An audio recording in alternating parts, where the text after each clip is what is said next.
تعریف ہے اللہ کے لیے. درود اور سلام محمد اور آل محمد کے لیے.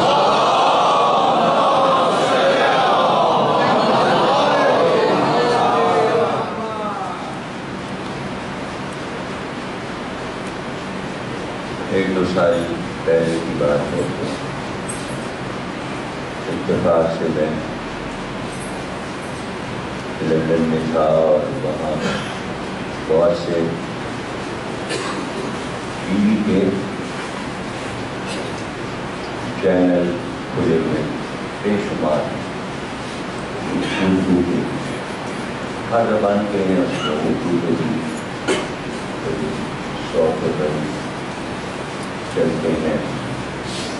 پاکستانی بھی ہیں, ہندوستانی بھی ہیں. تو ایک بہت مقبول جو ہے وہاں کا SDM اس کا نام ہے, اور میرے خیال میں اس کا جو مین آفس ہے وہ برمنگھم میں ہے. تو پتہ چلا کہ یہاں پروگرام مسلسل کئی ہفتے سے ہو رہے ہیں. اس کا موضوع ہے امامت. تو پروگرام کے جو انچارج تھے انہوں نے کہا کہ ہم چاہتے ہیں کہ آپ کی موجودگی سے فائدہ اٹھاتے ہوئے آپ اس پروگرام میں آئیں. تو میں چلا گیا اور کوئی نہیں بڑے بڑے مدرسے بنے ہوئے انگلینڈ میں, جو بچوں کے بہت بڑے بڑے مدرسے باہر میں جو بچوں کروڑوں اربوں روپے بنائے ہوئے ہیں انگریزوں نے, اور مانتے ہیں بڑی بڑی بہت پروفیسر ہیں وہاں طلباء پڑھتے ہیں. پاکستان سے کہیں زیادہ بڑے مدرسے انگلینڈ میں بنے ہوئے ہیں جو بندیوں کے اور وہاں کے بریلویوں کے سننے میں تو نہیں آئے, جو بندیوں کے بہت بڑے بڑے. تو وہیں کے عالم کو میرے ساتھ بلایا تھا, پتہ چلا اس مدرسے کے بہت بڑے عالم ہیں. تو سوالات شروع ہوئے. تو ایک سوال وہ ان سے کرتے تھے, ہم سے کرتے تھے. تو ہم سے انہوں نے پہلے ہی سوال یہ کیا کہ آپ لوگ عقیدے میں امامت کی جو باتیں کہتے ہیں, کیا آپ قرآن سے امامت دکھا سکتے ہیں؟ یہ انہوں نے پہلا سوال کیا. پھر مسلسل ان کے سوال بڑھتے رہے. تو ان کے سوال کا جواب میں نے دیتے ہوئے کہا یہاں قرآن میں امامت کا ذکر ہے اور بہت تفصیل کے ساتھ ہے, اور یہ بھی میں نے بتایا کہ قرآن میں اتفاق سے امامت پر جتنی آیتیں ہیں ان کی تعداد 12 ہے. 12 آیتوں میں اللہ نے امامت کی گفتگو کی ہے. اچھا, اب اس سوال کے بیک گراؤنڈ میں یہ سمجھنا تمام مومنین کو, عزیداروں کو ذہن میں یہ بات رکھنا چاہیے کہ ہمارے یہاں جو امامت کا عقیدہ اور تصور ہے, فلسفہ ہے, وہ مسلمانوں کے یہاں نہیں ہے. اس طرح ہم عقیدے میں امامت کو رکھتے ہیں, ان کے یہاں نہیں. اس کو یوں آپ سمجھ لیجیے کہ اصول دین ہمارے 5 ہیں, کیونکہ اصول اصل چیز ہے کہ دین جو ہے وہ جڑ یعنی درخت کی مثال دی گئی ہے قرآن میں. تو جڑ پر درخت قائم ہوتا ہے. درخت اگر دین ہے تو وہ جڑ پر قائم ہے.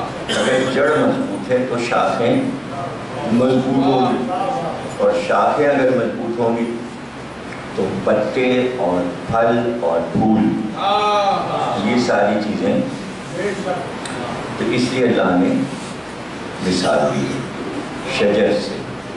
شجرہ اور شجر انہیں چیزوں سے بنے ہیں، اور قرآن میں شجر طیبہ کہا ہے. دین کا نام اللہ نے شجر طیبہ رکھا ہے قرآن میں، اور یہ بتا دیا کہ اس میں جڑیں ہیں اور شاخیں. شاخوں کو عربی میں فرع کہتے ہیں، فرع، اسی سے بنا ہے فرو. اور جڑ کو عربی میں اصل کہتے ہیں، اسی سے بنا ہے اصول. اصل کے معنی ہے جڑ، فرع کے معنی ہے شاخ. تو ہمارے بچوں کو شروع میں جو بات بتائی جاتی ہے وہ اسی طرح ہے، جب اس کی بسم اللہ ہو جاتی ہے اس کے بعد جو بات بتائی جاتی ہے وہ بتائی جاتی ہے. بچے کو یاد کرایا جاتا ہے کہ کہو بیٹا اصول دین 5. تو پہلے اصول آتا ہے، یہ یاد رکھیے گا. پہلے دینیات میں، دین میں کہتے ہیں بچے سے کہو اصول دین 5. اس کا کہتے ہیں کہو فروع دین 6. تو پہلے جڑ کا ذکر آتا ہے اور پھر فروع کا آتا ہے. اتفاق سے نماز جو ہے وہ فروع میں، تو اگر اول نماز ہے تو اصول میں نماز کو ہونا چاہیے تھا.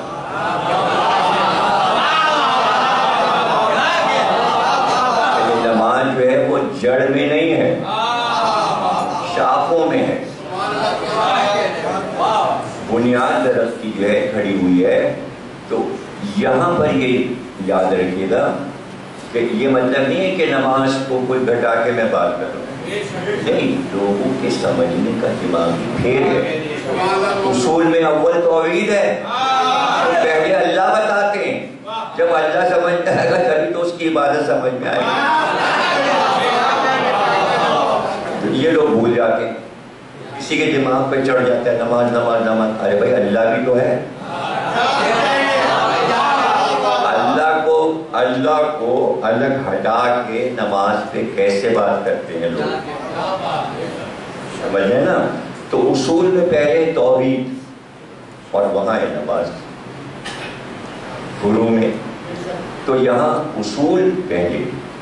تو اصول جو ہے ہمارے یہاں ملت جعفریہ میں 5 ہیں، اور مسلمانوں کے یہاں 3 ہیں.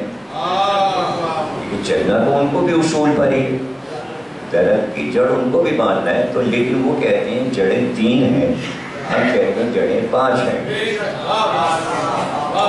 ہمارے یہاں جڑیں 5 ہیں. اول توحید، دوسرے عدل، تیسرے نبوت، چوتھے امامت، 5ویں قیامت. مسلمانوں کے یہاں اصول دین 3 ہیں. اول کہتے ہیں توحید، دوسرے نبوت اور تیسرے قیامت. اب 2 ان کے یہاں خارج ہیں، ایک عدل اور ایک امامت. اب ہمارے یہاں 5 کیوں ہیں؟ ہمارے یہاں 5 اس لیے ہیں کہ توحید اور نبوت جڑ نہیں سکتی بغیر عدل کے، اور عدل اور امامت جڑ نہیں سکتی بغیر نبوت کے، اور نبوت اور قیامت جڑ نہیں سکتی بغیر امامت کے.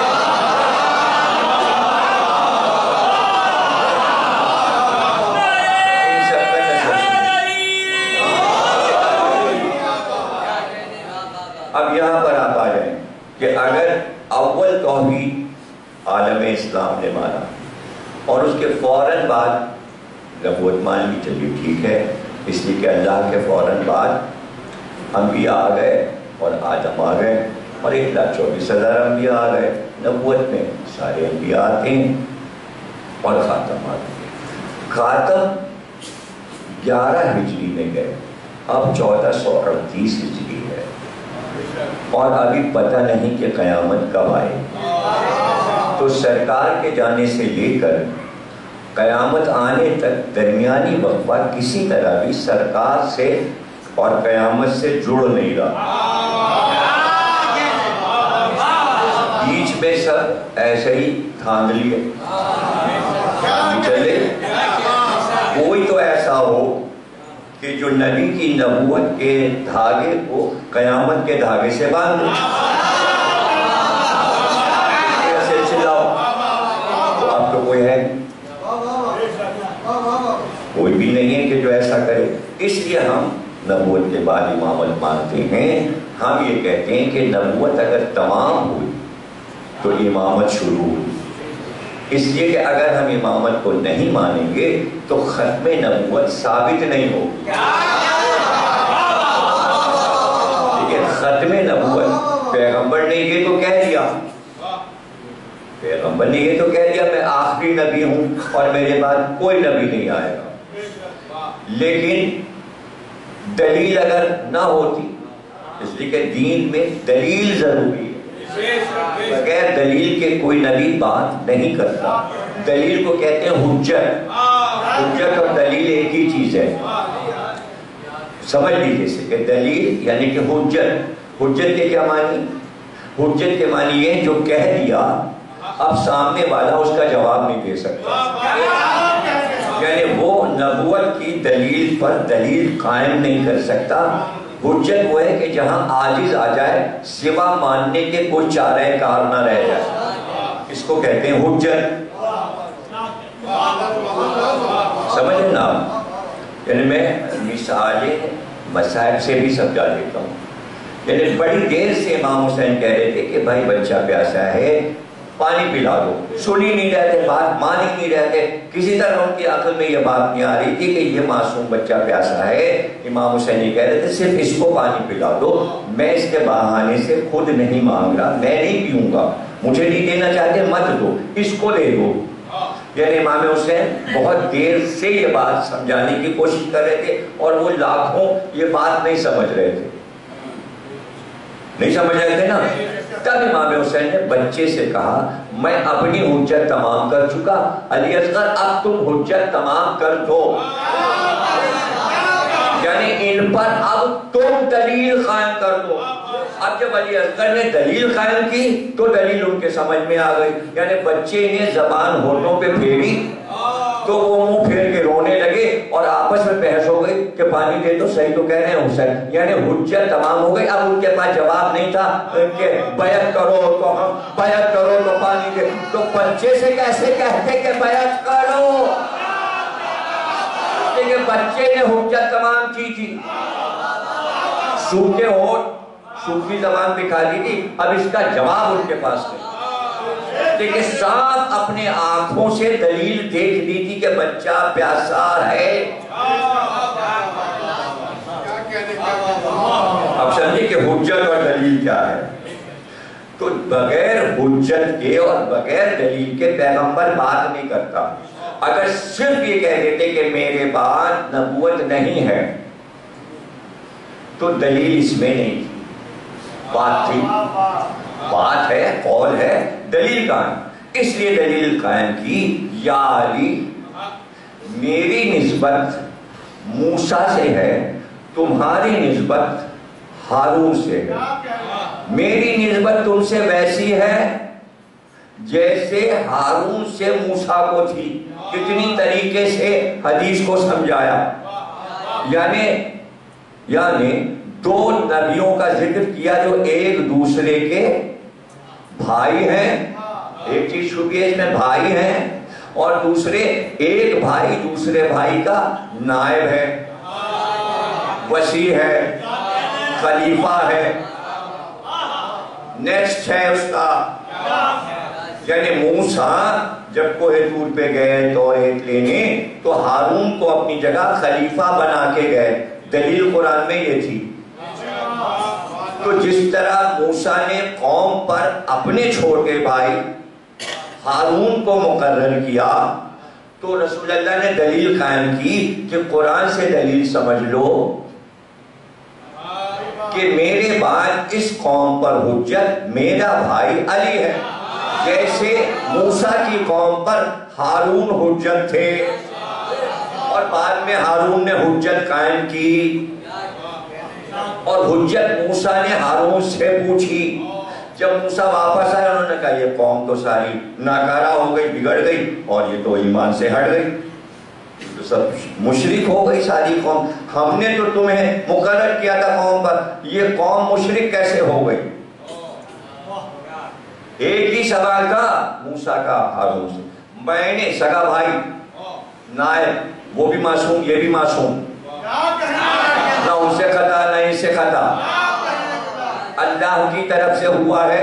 موسیٰ نے خود اپنی ذات سے بھائی کو نہیں بنایا، اللہ کا حکم تھا موسیٰ تم میرے پاس آ جاؤ اور بھائی کو قوم پر خلیفہ بنا دو، اپنا نائب بنا دو، نگراں بنا دو قوم کا۔ واپس آئے تو اب نگراں سے پوچھا جائے گا، قوم سے تھوڑی پوچھیں گے کہ تو بچڑا کیوں پوجنے لگی اور کافر کیوں ہو گئی اور مشرک کیوں ہو گئی۔ اتنی سی بات سمجھ میں نہیں آتا کہ اللہ مسلمانوں سے نہیں پوچھے گا کہ تم نے کیا کام کیے، بلکہ اللہ کہے گا تمہارا ایمان کون ہے، اس کو لائے، اس سے بات ہوگی۔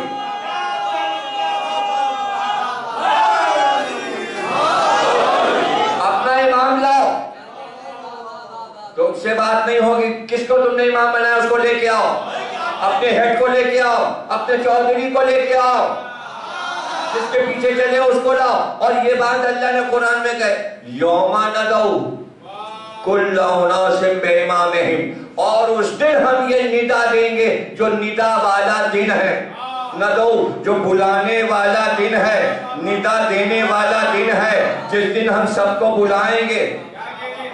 یوم یعنی قیامت کا دن جب ہم بلائیں گے۔ ابھی میرا جملہ آپ سے آپ جڑ جائے گا کہ امامت کا تعلق قیامت سے کیا ہے۔ یوم ندعو یہ قیامت ہے، آواز دی جا رہی ہے، کیا آواز دی جا رہی ہے؟ کل اناس بامامہم، پھر ہم آواز دیں گے ہر قوم کے امام کو، آؤ سارے امام آئے، مجھے ان سے بات کرنا ہے۔ یہ رشتہ ہے امامت کا قیامت سے، اس لیے ہم نبوت کے بعد امامت پھر قیامت مانتے ہیں۔ کہاں ہے تمہارے امام؟ اب تشریح کر دی اسی آیت کی تفسیر پیغمبر نے کر دی۔ اگر کسی نے اپنا امام کسی پتھر کو بھی بنایا ہوگا تو وہ پتھر قیامت کے میدان میں چلتا ہوا خود آئے گا اور اللہ سے کہے گا مڑ کر اس قوم نے مجھے امام بنایا ہے، مجھ سے پوچھ۔ پتھر کہے گا اللہ سے کہ انہوں نے مجھے امام، تو نے ان کا امام مجھے نہیں بنایا، انہوں نے خود پتھر کو امام بنا لیا۔ تو کچھ وہ ہیں جو پتھر کو امام بنا لیتے، کچھ وہ ہیں اللہ جب کہتا ہے کہ اس کو امام مانو تو وہ قوم امام مانتی ہے، اور پھر ان سے پوچھ لیا جائے گا۔ تو یہ رشتہ ایک دوسرے سے یوں بیچ میں جڑا ہوا ہے۔ امت نے بیچ سے امامت کو نکال دیا، اور انہوں نے امامت کے معنی یہ لیے کہ امام اسے کہتے ہیں جو نماز پڑھا دیتے، اور اس کے اوپر پوری بحث ہے ان کے ہاں کہ بھئی کیسے امام ہو، کوئی کسی کو بھی 5 آدمی ہیں اس میں سے ایک مقرر کر لو آگے پھر جب نماز پڑھے، اور بس یہ مسجد کا امام مسجد کا امام مسجد کا امام۔ تو پڑھے لکھے تعلیم یافتہ کا مطلب یہ نہیں کہ بہت ہی وہ یونیورسٹی سے ڈگریاں لایا، تعلیم یافتہ انہیں دین کی باریکیوں کو جانتا ہو، عالم کے معنی کے لیے، اور اس کے علاوہ دنیا کی بھی ساری ڈگریاں اس کے پاس ہو تو کیا کہنا سبحان اللہ، کہ ہر علم پر حاوی، اس لیے کہ جو ڈگریاں رائج ہیں دنیا میں وہ بھی امامت سے ہی نکلی ہیں۔ اور یہ دوسری بات ہے کہ انگریزوں نے دینی تعلیم کو چھوڑ کے دیگر چیزیں اماموں سے لے لی، کیمسٹری لے لی، فزکس لے لی، فلسفہ لے لیا، یہ لے لیا، وہ لے لیا، وہ لے لیا، سب دیا ہوا اماموں پیغمبروں کا ہے۔ اس کا رنگ بدل کے نام رکھ کے اپنا انہوں نے یونانی زبان سے کچھ نام لے لیے، کچھ لاطینی زبان سے نام لے لیے، سبجیکٹ کے نام رکھ لیے انہوں نے، یہ الجبرا ہے، یہ ارتھمیٹک ہے، یہ فلانا ہے، یہ جیومیٹری ہے، یہ اور پڑھانا شروع کر دیا، اور کہا دین کا ایک الگ شعبہ کر دو، اس لیے کہ دین ایک تو ہے نہیں، دین تو 3 ہے آسمانی، تو ایک شعبہ یہودیوں کا رکھ دو، تو ایک کا ہے ایک عیسائیوں کا، ایک مسلمانوں کا، اور جسے یہ پڑھنا ہو وہ اس میں چلا جائے۔ بنایا سب ہے انہوں نے، ہر یونیورسٹی میں اسلامی شعبہ بھی بنا ہوا ہے. آپ کو یہ پڑھنا ہے تو آپ اس میں چلے جائیں. عیسائی کو یہ پڑھنا ہے انجیل تو چلے جائیے. یہودی کو توریت پڑھنا چلے، اور اگر یہودی کو قرآن پڑھنا ہے تو وہ بھی ادھر آ جائے، اور اگر عیسائی کو قرآن پڑھنا ہے تو وہ بھی آ جائے. کوئی مناتی نہیں ہے، پابندی نہیں ہے، پابندی نہیں ہے. جتنی چاہے زبانیں سیکھے تو پابندی نہیں ہے. لیکن یہاں مسئلہ یہ ہے کہ دنیا کا علم حاصل کر لو، اگر دین کی باریکیاں نہیں معلوم تو بیکار بیکار. تو علامہ اقبال پی ایچ ڈی کرنا چاہتے تھے، انہوں نے پی ایچ ڈی کیا اس دور میں جب پی ایچ ڈی کے معنی بھی عوام نہیں جانتے تھے، ڈاکٹریٹ کی ڈگری کو نہیں جانتے تھے، چونکہ وہ ایک ترقی یافتہ ذہن رکھتے تھے. اس لیے ان کے لیے سب سے پریشان قرآن وہ روز پڑھتے تھے پابندی سے. قرآن ان کو بہت کچھ یاد بھی ہو گیا تھا، حفظ بھی ہو گیا تھا، اور وہ دین کو سمجھنا چاہتے تھے، اس لیے کہ علم کی ایک منزل پہ پہنچے ہوئے تھے. پھر یہ کہ شاعری بھی کر رہے تھے، پھر یہ کہ مسلمانوں کے لیڈر بھی تھے، رہنما بھی تھے، اور دینی لیڈری کا بھی دعویٰ کر رہے تھے، دین بھی سمجھا رہے تھے قوم کو، اور بھی شاعری کا بھی شوق تھا. تو اپنے فلسفے کو شاعری کی صورت پہ پیش کر رہے تھے اور نثر میں بھی پیش کر رہے تھے. اور انہوں نے اپنی پی ایچ ڈی میں تو پڑھتے پڑھتے آدمی جب پڑھتا ہے نا، پڑھتا نہیں تو پھر اس سے بہت بیکار ہے کہ وہ یہ پھر یہی پوچھتا رہے گا کہ شیعہ کیا کرتے ہیں اور شیعہ کیا مانتے ہیں. یہی کرتا، ساری زندگی یہی کرتا رہے گا. ہاں اگر پڑھ لے، دیکھیں جس نے پڑھ لیا وہ کسی بھی مذہب کا ہو تو وہ شیعوں سے یہ نہیں پوچھے گا تم یہ کیوں کرتے.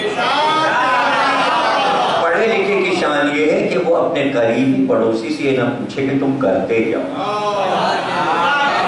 ارے تجھے خود معلوم ہونا چاہیے بڑا عالم بن رہا ہے، عالم بن کے سب گھومے چلے جا رہے ہیں اور پھر بھی پوچھے جا رہے ہیں شیعہ یہ کیا کرتے ہو، شیعہ تو پھر تم عالم کا ہے. میں نے تو آج تک عالم اسلام کے کسی فرقے سے یہ نہیں پوچھا تم یہ کیوں کرتے ہو، ہمیں تو معلوم ہے کہ کیوں کرتے ہو. عالم ہونے کا دعویٰ تو میں کبھی بھی نہیں کرتا، میں عالم نہیں ہوں، عالم نہیں ہوں، لیکن ذہانت، عقل مندی، کیونکہ عقل مندی میں تو کوئی یہ نہیں کر سکتا نا.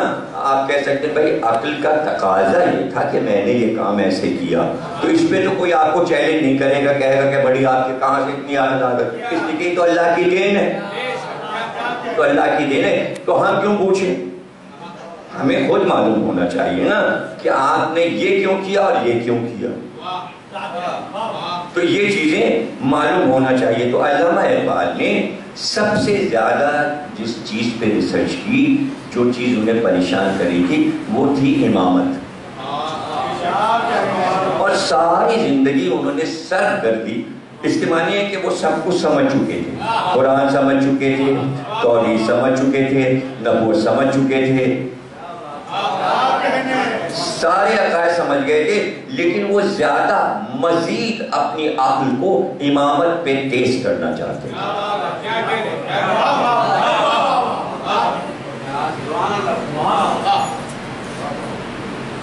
تو انہوں نے اس امامت کا اپنی شاعری میں مذاق اڑایا جو مسلمانوں نے مانی. دین کیا چیز ہے، دین کی امامت ہے کیا، کیا سمجھیں گے یہ 2 رکعت کے بیچارے امام، یہ 2 رکعت کے امام ہیں، بس امامت کچھ اور ہے، 2 رکعت کا نہیں ہوتا. دیکھیں رکعت رکوع سے، تو ایک امام وہ ہے جو 2 ہی رکعت کا کہلاتا ہے، ایک امام وہ ہے جو رکوع میں زکات.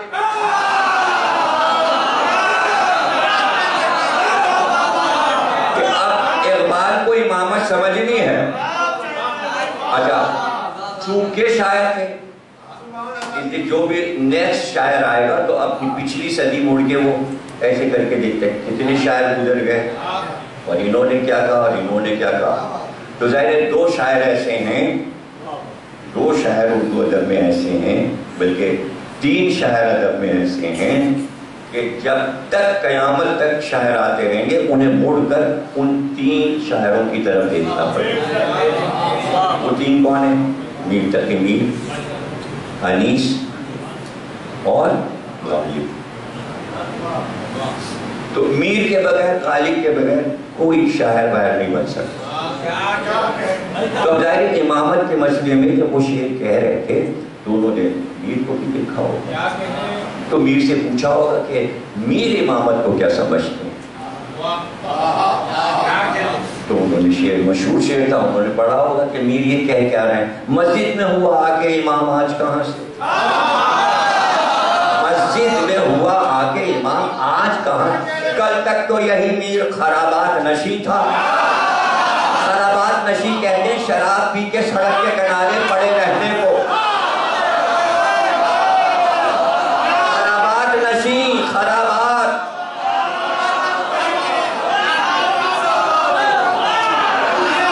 ارے آج یہ امام بن گیا اور کل تک تو سڑک کے کنارے پڑا ہوا الٹیاں کر رہا تھا.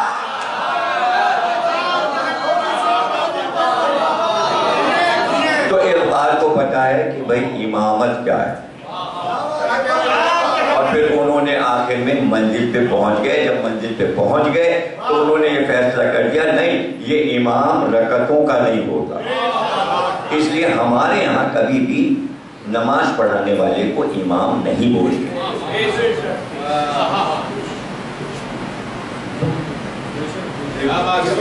پیش نماز مولوی صاحب، مولوی صاحب، جناب لکھنؤ کی زبان میں جناب، یہاں کی زبان میں پنجاب کی زبان حضرت، حضرت نماز پڑھائیں. حضرت نے یہ کہا. اور کراچی کی زبان میں پپا، پپا نے کہا، پپا نے کہا، پپا نے. اس کے بعد دیکھیے کہ ہندوستان میں گنیش جی کو پپا کہتے ہیں، ان کے سون ہے نا، وہ ان کے پپا، یہ ان کے پپا. ایک سون والے، ایک بغیر سون والے. نہیں، امامت یہ نہیں. ہم بلائیں گے،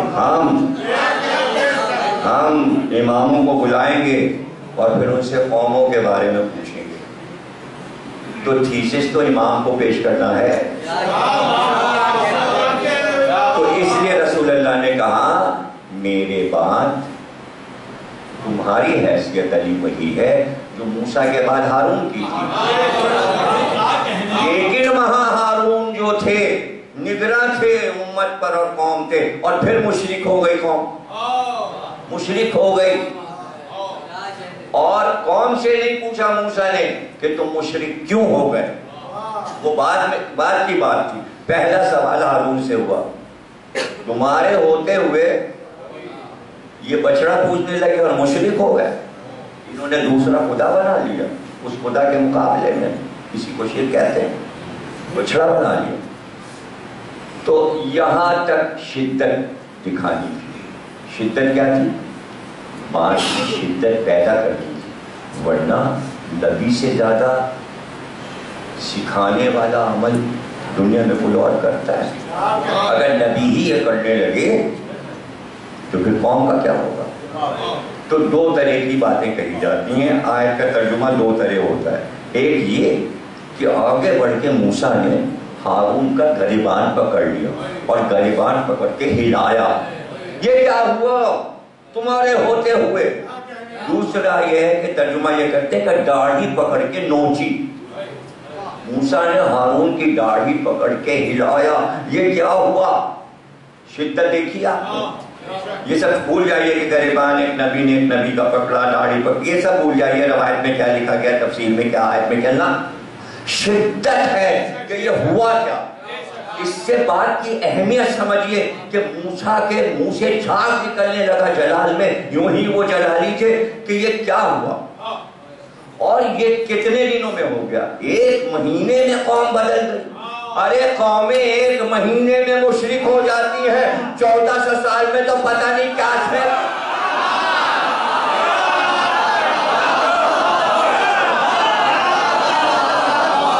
اور پھر دوسرا جملہ کہہ دوں، ارے 1 مہینے کے لیے کوہ طور پہ گئے تھے، کہہ کے تو کہتے 20 دن، بڑھتے گئے دن، اللہ نے کہا ٹھہرو 1 مہینہ اور، پھر مہینہ ہوا کہا 10 دن اور ٹھہر جاؤ، 40 دن روکے جا رہا ہے اللہ، نہیں ٹھہرو ابھی ٹھہرو دیتے ہیں تورے، نہیں سمجھا؟ 1 مہینے 20 دن 15 دن بھائی گئے ہیں آپ، تو اس میں نائب مقرر کرنے کی کیا ضرورت ہے؟ ارے اتنی عمدہ قوم ہے، آپ کی نبوت پہ چل رہی ہے، آپ کو نبی مانتی ہے، کب سے آپ کے ساتھ یہ قوم ہے، اتنی نگرانی کی کیا ضرورت ہے؟ کیا خطرناک قوم ہے کہ آپ گئے اور یہ پھسل جائے گی؟ تو 1 مہینے کے لیے نبی نگراں مقرر کر کے جاتا ہے۔ ہمارا نبی تو قیامت تک کے لیے جا رہا تھا، بغیر نگرانی کے مسلمانوں کو کیسے چھوڑ گیا؟ ارے وہاں نگرانی کے لیے ہارون کو مقرر کرتے وقت موسیٰ نے کہا قوم سے میں ہارون کو تم پر چھوڑ کر جا رہا ہوں، یا میرے نبی نے غدیر میں کہا کہ میں علی کو تم پر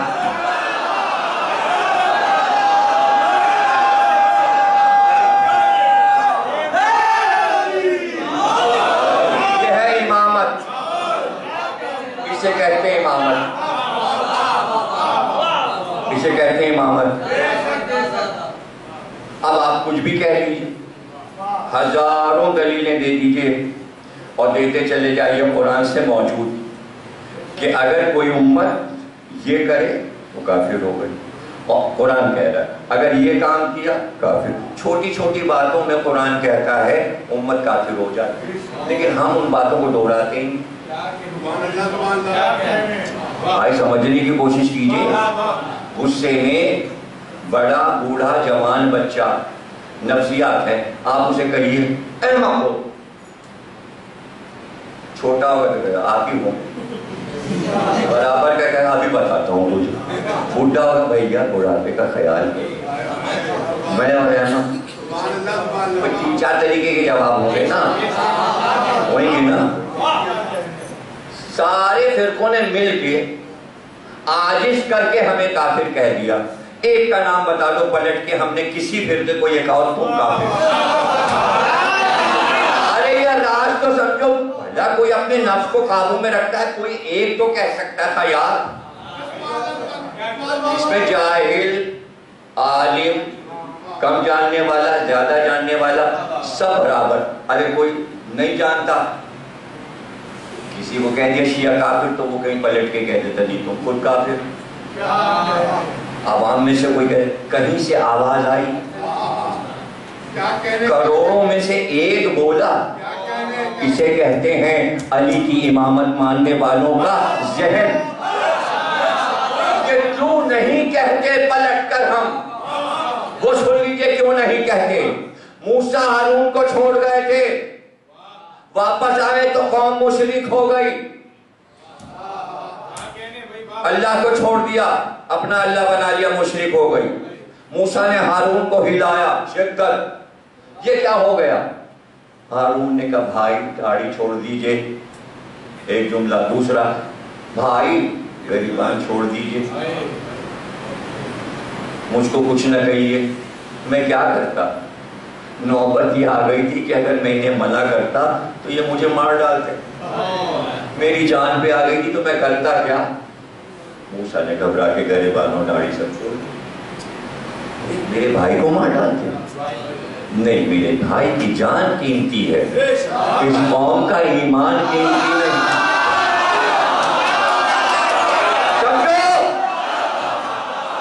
بھائی میں جائن کا ایمان، ارے ہارون تم نے بڑا اچھا کیا، اپنے کو بچا لیا، اپنے مرسین کا ایمان قربان کر دیا، ایسی کیسی میں جاؤ تم جہنم میں، میرا بھائی تو بچ گیا، تم اسے مار ڈالتے اگر یہ منع کرتا۔ اب آئے محشر میں رسول اللہ اور آئی قوم، اور اللہ نے آواز دی اس قوم کا امام کون ہے؟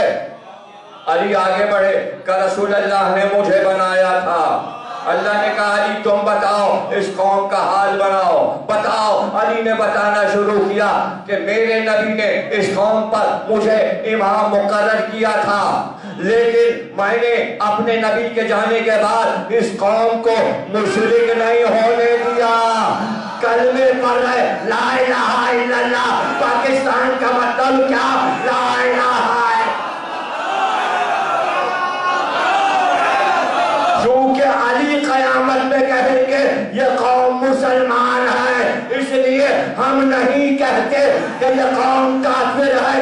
اگر ہم کافر کہتے، جملہ سن لو، پہلی بار نکتہ آیا ہے تو کہہ رہا ہوں، اگر میں پوری قوم کو 1400 سالہ قوم کو کافر کہہ دوں تو رسول کا قاتل بھی کافر، سیدہ کا دروازہ جلانے والا کافر، حسن کا قاتل کافر، علی کا قاتل کافر، کربلا والے کافر نہیں، رسول کو مارنے والا مسلمان، دروازہ جلانے والا مسلمان، علی کو مارنے والا مسلمان، حسن کو زہر مسلمان، کربلا والے مسلمان۔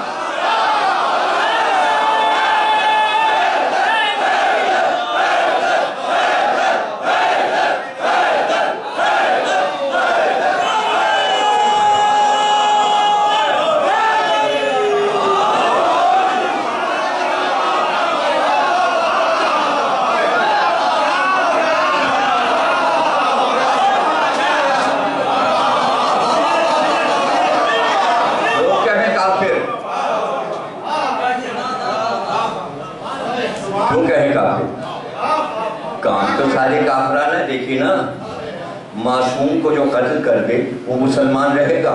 پھر دوسرا نکتہ لے رہا ہوں، جو معصوم کا ہے امام نہیں، معصوم میں جب معصوم کہیں تو 14 ہوتے، جب امام کہیں تو 12 ہوتے، بات کو سمجھا کیجئے، اس کے چھپا کے بات کہہ رہا ہوں۔ 14 معصوموں میں سے کسی ایک کو جو مار ڈالے، قتل کر دے،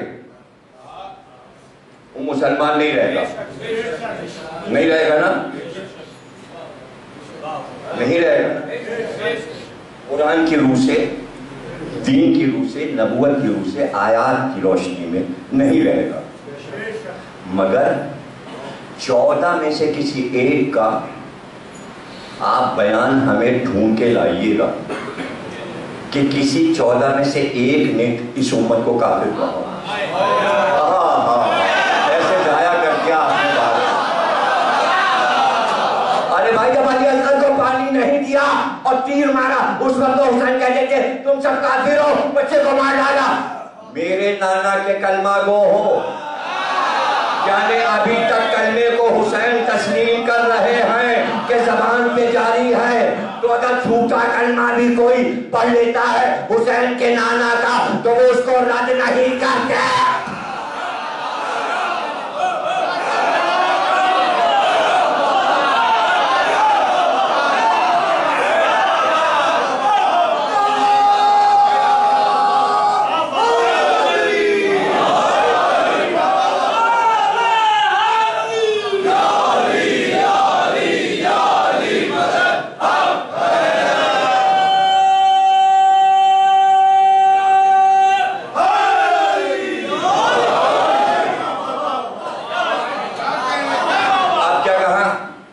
جیسے مجھے موسیٰ سے نسبت، تمہیں ہارون سے، وہی نسبت علی تمہیں مجھ سے، اور تم میرے وزیر ہو،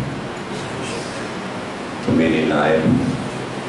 ہاں یہ ہے کہ میرے بعد نبوت میں چونکہ ہارون سے تجویدی تھی، اگر حدیث عبوری رہ جاتی تو لوگ کہتے موسیٰ بھی نبی تھے، ہارون بھی نبی تھے، اس لیے رسول اللہ اپنے بعد علی کو نبی بنا گئے۔ اب کہا کہ میرے بعد نبوت نہیں یا علی، ہاں اگر نبی ہوتے تو تم ہوتے، یہ یہاں کا معاملہ تھا، لگا کمائے کیا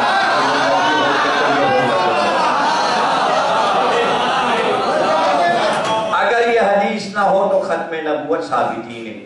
اسی حدیث سے ختم نبوت ثابت کی جاتی ہے کہ جب تک رسول اللہ اپنا نائب مقرر نہ کر دیں ختم نبوت ثابت ہی ابھی آپ بند ہو گئی نبوت۔ ارے کوئی وجہ تو ہو بند ہونے کی،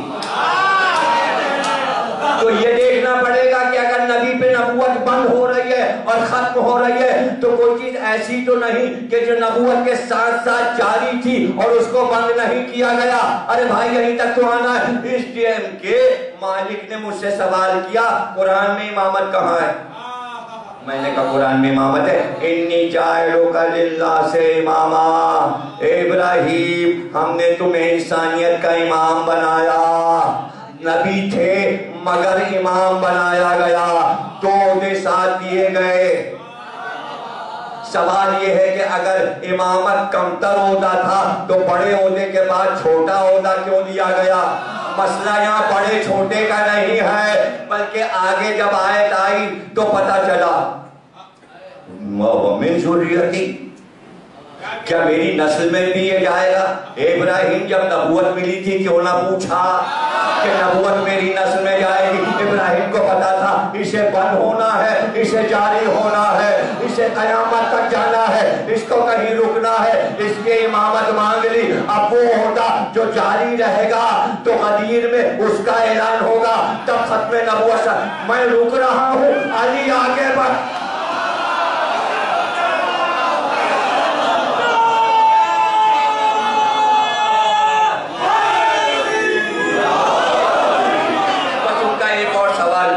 بیان کر کے آگے بڑھ جاؤں تاکہ اپنے موضوع کو کر کے تقریر پہ آ جاؤں اصل موضوع پہ۔ اب انہوں نے ایک ایسا سوال کیا کہ جہاں پر تھوڑا بہت اگر میں نے سیکھا نہ ہوتا اور پڑھا نہ ہوتا، اور میں سب سے بڑی بات تو کہ کوئی کتابیں پڑھنا، کھانے میں بیٹھنا یا کسی درسگاہ میں بیٹھنا، اس کو اہم نہیں سمجھتا۔ میں صرف ایک دعویٰ کرتا ہوں کہ اگر کچھ آیا، مجھ کو اگر کچھ علی پہ آیا تو میں تسمیہ کہتا ہوں ممبر پہ، خدا کی قسم ان مجلسوں سے آیا۔ نہ میں نے کوئی بہت بڑی درسگاہ میں پڑھا، نہ کوئی جامعہ ازہر چلا گیا، نہ جامعہ المنتظر چلا گیا۔ لکھنؤ میں 3 4 مدرسے تھے، میں نے دروازہ دیکھا اور اندر گیا، مجلس بھی پڑھی سارے مدرسوں میں جا کے۔ اب پہلے نہیں بچپن میں، اب جب جاتا ہوں تو انہی مدرسوں میں جہاں کوئی گھس نہیں سکتا بغیر مدرسے والا، مدرسے کی مجلسوں میں وہی پڑھے گا جو امامے والا ہو۔ میں واحد ذاکر ہوں جو لکھنؤ کے مدرسے میں پڑھایا جاتا ہوں، چاہے وہ سلطان المدارس ہو، وہ نازمیہ ہو، یا واعظین ہو، یا شالمام ہو، یہ سب مدرسے، اور سب جگہ میں نے پڑھا، سے بڑی میں نے۔ تو میں صرف کریڈٹ ان مجلسوں کو جو سیکھا وہ اس فرش اعلیٰ سے۔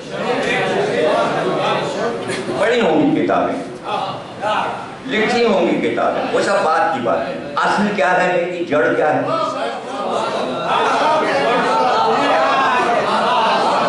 بھائی کتنے دیکھیں میں نے محنت کی ہے کہ میری جہالت کو آپ لوگ ذرا سمجھ لیجیے۔ آج ہی سے کہہ رہا ہوں یار، اس فرشی ادا سے آئے۔ سوال اتنا خطرناک تھا، بتانا چاہ رہا ہوں کہ اگر وہاں میں جاگ نہ رہا ہوتا فرشی ادا کے صدقے میں تو میں پکڑا گیا تھا اور پروگرام میں ہار گیا تھا۔ میں جیتا کیسے؟ بتانا چاہ رہا ہوں میں جیت کیسے گیا، اور جیت کا نتیجہ بھی بتاتا ہوں بعد میں جاؤ۔ انہوں نے سوال کیا اچھا کیا اب بھی امامت کا سلسلہ آپ کس کو کہتے ہیں؟ آپ کا امام کون ہے؟ اگر امامت ہے آپ کے یہاں تو کس کو آپ کہیں گے امام؟ دیکھیے میں اس کا دل پڑھ رہا ہوں، پاس والے کو پڑھ رہا ہوں، یہ سیکنڈوں کا کام ہوتا ہے، یوں یوں یوں آنکھوں میں دیکھ کے۔ ہمیں پتا ہے کہ سوال کرنے والا یہ سوال کر رہا ہے اور یہ چاہتا یہ ہے کہ میں یہ جواب دوں کہ ہمارے امام جعفر صادق علیہ السلام ہے۔ اگر میں یہ کہہ دوں تو میں گیا، میں قتل ہو گیا، مارا گیا۔ کیوں؟ اس لیے کہ وہ فوراً کہے گا، اب ان سے پوچھے گا آپ کے امام کون؟ تو جلدی سے کہے گا امام ابو حنیفہ، امام مالک، امام حنبل، امام۔ تو ہم پھنس گئے نا، اگر ہم ایک کا نام لیں گے وہ 4 کا نام لیں گے، ایک پہ تو 4 بھاری ہو گئے، بات ختم ہو گئی۔ ہم ایسا کیوں نہ کریں کہ یہ کچھ بول ہی نہ پائے، اور اور وہی بولے جو میں کہوں. اگر میں جعفر صادق کہوں گا تو یہ جعفر صادق کہے گا نہیں. یہ فیصلہ تو سیکنڈ میں کرنا تھا. یہ تو جو میں بول رہا ہوں تو 4 منٹ ہو گئے نا, وہاں 4 منٹ کا بھی وقت نہیں تھا. اس نے کہا آپ کس کو امام کہیں گے, آپ کس کو امام کہیں گے, کہاں ہے, کدھر ہیں آپ کے امام, کون ہے امام؟ مجھے پتا ہے کہ وہی سوال اب میں ان سے کروں گا. یہ جعفر صادق کہہ لیں گے یا منیف کا کہہ دیں گے, پروگرام ختم ہو جائے گا. ہاں ٹھیک ہے, اپنی اپنی فرقہ ہے, ان کی نفی فرقہ ہے, ان کی جعفری فرقہ ہے, چلیے ختم ہو گئی بات. اماموں کا کام ہے فرقہ پھیلانا. ہم فرقہ کی طرف جا ہی نہیں رہے, ہم نماز کی طرف جا ہی نہیں رہے. نماز پڑھانا تھوڑی امام کا کام ہے. امام سے تو نماز چھین لی گئی. نماز تو مروان پڑھاتا تھا, جنازے کی بھی مروان پڑھاتا تھا, مسجد کی بھی پڑھانے لگا تھا. مسجد نبوی کے مروان کا قبضہ. جب گورنر بنے گا تو وہاں گورنر نماز پڑھاتا تھا, طریقہ یہی تھا. حالانکہ امام حسن امام حسین موجود ہیں, نماز گورنر پڑھا رہا ہے. آپ اس کی کیا بات, اب بھی یہی ہوتا ہے, اب بھی یہی ہوتا ہے. گورنر ہاؤس کی نماز الگ ہے. اگر آپ وہاں جاؤ گے, ایک تو جاؤ گے, انہیں پتا ہے یہاں آؤ گے تم ہاتھ کھول کے پڑھو گے, وہ ٹی وی تصویر آئے گی, وہ اگلی صف میں اس کو کھڑا نہیں ہونے دیتے, جو یوں کھڑا تو یوں کھڑا ہو. آپ زرداری تو بھائی حاکم تھے تو ان کو تو آگے کھڑے ہونے, اب کیا کرتے. پوری سندھی قوم ہے, انہیں پتا ہے مولائی قوم علم لگاتی لیکن نماز ایسے پڑھتی, تو میں یوں کیوں کروں, یوں کیوں نہ پڑھوں. تو قائد اعظم تھے. کسی نے پوچھا کہ قائد اعظم نماز کیسے پڑھتے تھے, ہاتھ باندھ کے, کہ کوئی. تو ایک وکیل نے کہا ہاں سنا ہے کہ وہ جب ایک تو وہ نماز میں ہوتے ہی نہیں تھے, اور اگر سنے تو وہ ایسے کر کے پڑھتے. ایسے کیا کہتے ہیں کہ وہ گراج بنا, صحیح بنا. مطلب یہ لطیف ہے. اقبال نے کہا دین کو لطیفہ بنا دیا. یہ سب لطیف ہیں, دین لطیفہ نہیں, فعل الہی, قلم الہی. ان کا آپ کسے کہیں گے امام, کس کا نام لیں گے؟ میں نے کہا میں نام دیتا ہوں, امام مہدی علیہ السلام.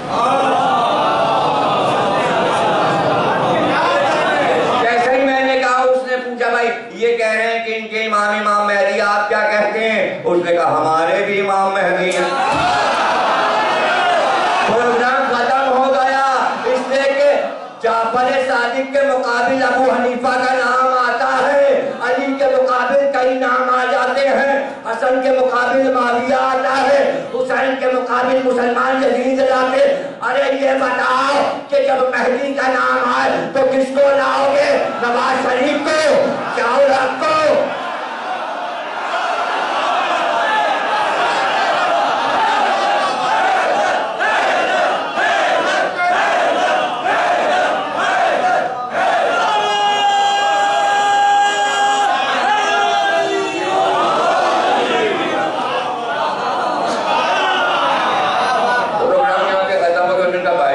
جھگڑا کا ہے ان کے اور آپ کے امام پہ کی.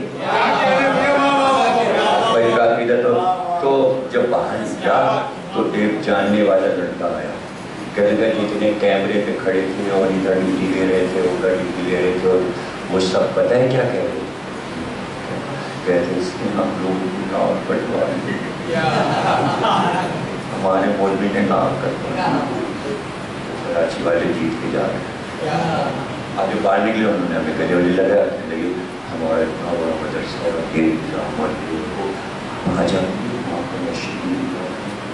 مکان دیں گے, مدرسے میں آئیے, ہمارے ساتھ پروگرام کیجیے اور درس بھی دیجیے ہمارے, بڑے آرام سے ہم رکھیں گے آپ کو. یہی میں ہو گیا نا پروگرام. تو آج جب امامت کی بحث آئے اور کوئی کہے تمہارا امام کون, کئی امام ہے,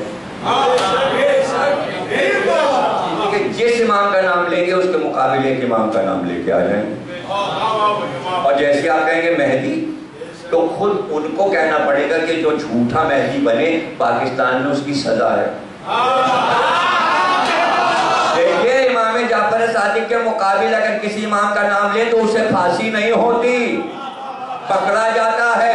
اگر کوئی کہہ دے میں امام مہدی ہوں, بس میں ایک آدمی چڑھا فیصل آباد میں اور آدمی کہنے لگا میں امام مہدی ہوں, میں امام مہدی ہوں, شور مچا دیا, سب نے اسے پکڑ لیا, پولیس آ گئی تھانے میں, اس کو پھانسی ہو گئی.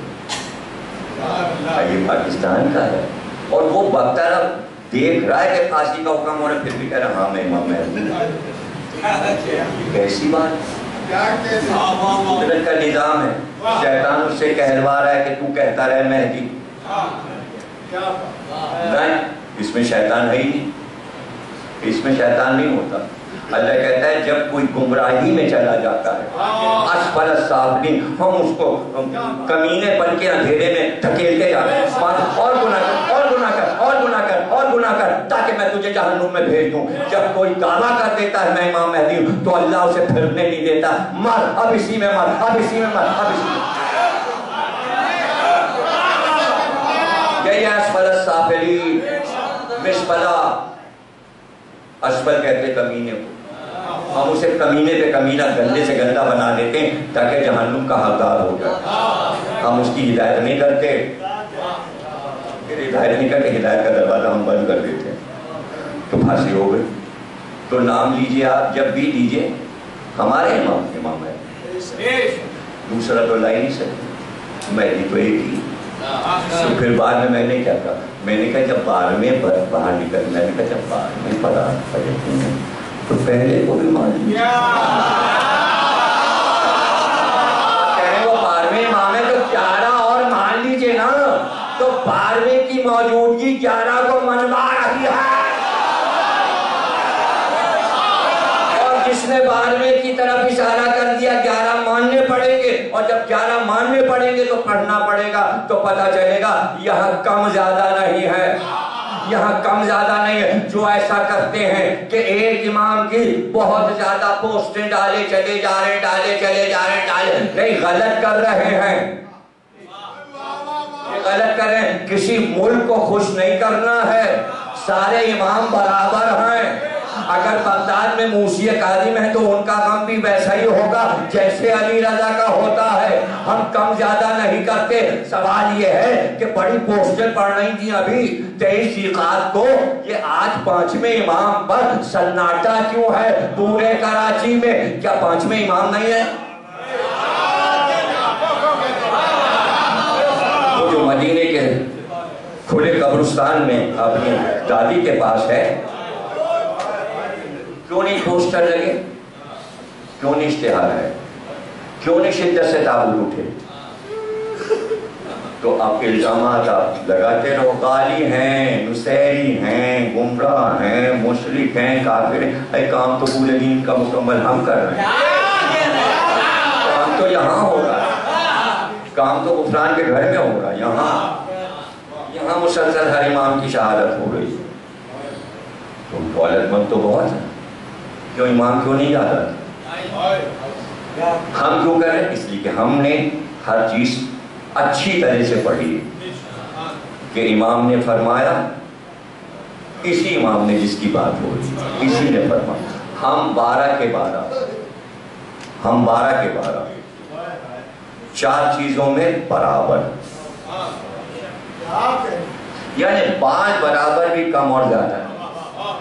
کیا فرما رہے ہیں؟ غور سے سنیے گا. امام محمد باقر اسلام کیا فرما رہے ہیں؟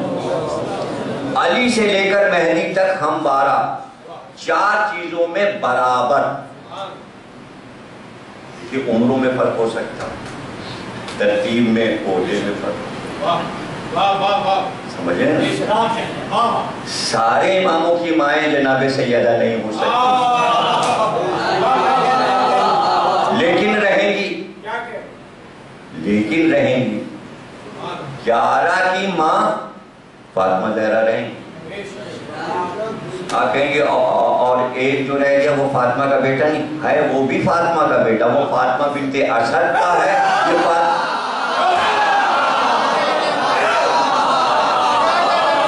11 فاطمہ بنت محمد کے, فاطمہ بنت اسد. تو کہیں سے آواز ہے تو کیا یہ فاطمہ اور وہ فاطمہ برابر ہیں؟ نہیں، برابر تو نہیں ہے. علی کی ماں اور حسن حسین کی ماں رتبے میں برابر نہیں ہے، لیکن اللہ نے برابر کرنے کے لیے اپنا گھر دے دیا. اگر 11 اماموں کی ماں نبی کے گھر میں رہتی ہے تو علی کی ماں میرے گھر میں.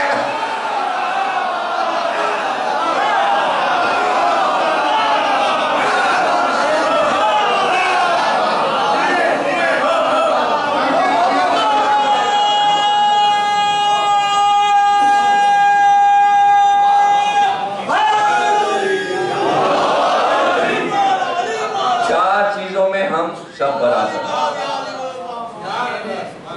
نہ کوئی کم نہ کوئی زیادہ. چاروں چیزیں بچے یاد رکھیں. 4 چیزوں میں 12 امام برابر. پہلی چیز علم، ہم 12 کا علم برابر. اگر وہ باب مدینۃ العلم علی، سب ہے دروازے. شہر علم کے 12 دروازے. کسی کا علم کم نہ زیادہ. ہم علم میں 12 برابر. 12 کے 12 علم میں. عبادت، عبادت میں ہم سب برابر. علم، عبادت، ہم سب برابر. کسی کی عبادت کم نہ زیادہ.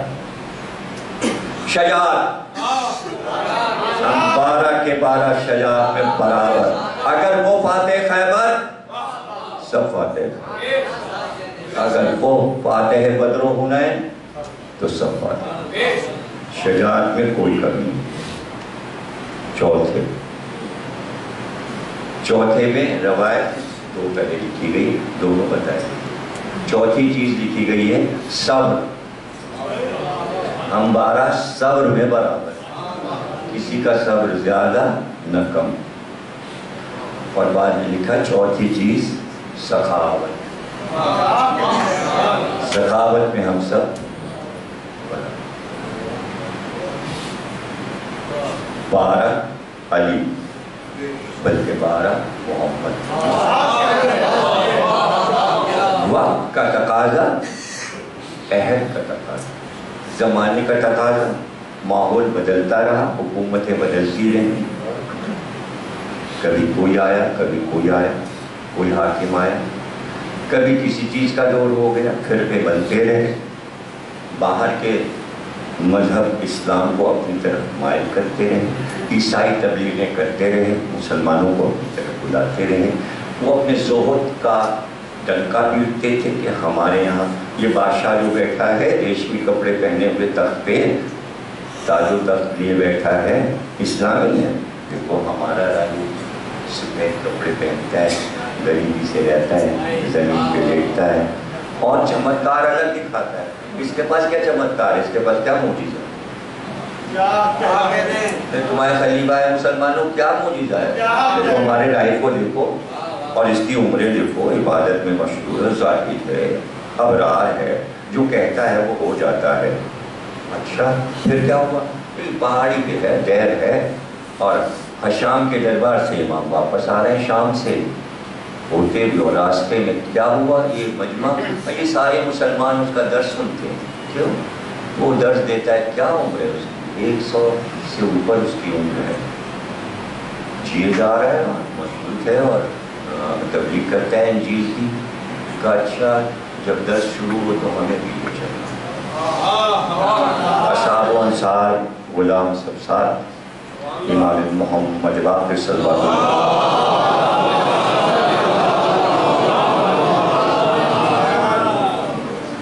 سامنے جا کر بیٹھ گئے. بات چیت شروع ہوئی. آپ کا تعلق امت مرحومہ سے ہے. یہ مرحمت رحمت والی آپ نے فرمایا ہاں اسی قوم سے تعلق ہے، ابراہیم سوال کرو۔ اب جو سوال ہے اس کا جواب دنیا میں کوئی نہیں دے سکتا تھا، اور دیتا تو غلط سوائے امام کے یہاں پر ایسا جواب کوئی دے نہیں سکتا۔ وہ تو جو پتہ چل جائے گا آپ کو اندازہ ہو جائے گا کہ زبان امامت ہی یہ جواب دے سکتا، لیکن اس کا سوال خطرناک۔ اس نے کہا آپ اس امت کے عالموں میں سے ہیں یا اس امت کے جاہلوں میں سے ہیں؟ آج بھی عیسائی کو پتا ہے کہ اس امت کے دو حصے ہیں، ایک جاہلوں کا طبقہ ہے اور ایک عالموں کا طبقہ ہے۔ اب عیسائی بتاتے نہیں کہ عالم والا گروہ کون سا ہے اور جاہل والا گروہ ہے۔ جس کے راتوں دن علم کی باتیں ہو رہی ہوں وہی تو عالموں کا گروہ ہوگا، وہی ہوگا۔ تو پہچان کی ضرورت کیا، بتانے کی ضرورت کیا؟ اب کوئی اگر خدا نہ خواستہ کوئی اور ہوئے تو وہ کیا کہے گا؟ ارے میں عالموں میں سے، اور امام باقر العلوم ہے، تو جواب کہاں سے آئے گا؟ آسمانی۔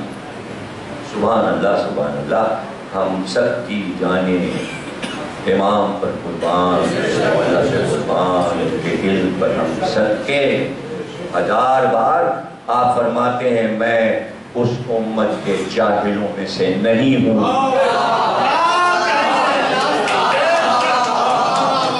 اس میں جواب چھپا ہے کہ ہمارا شجرہ کیا ہے، ہم کون ہیں۔ اس امت کے جاہلوں میں سے میں نہیں ہوں۔ یہ نہیں کہا کہ میں عالموں میں ہوں۔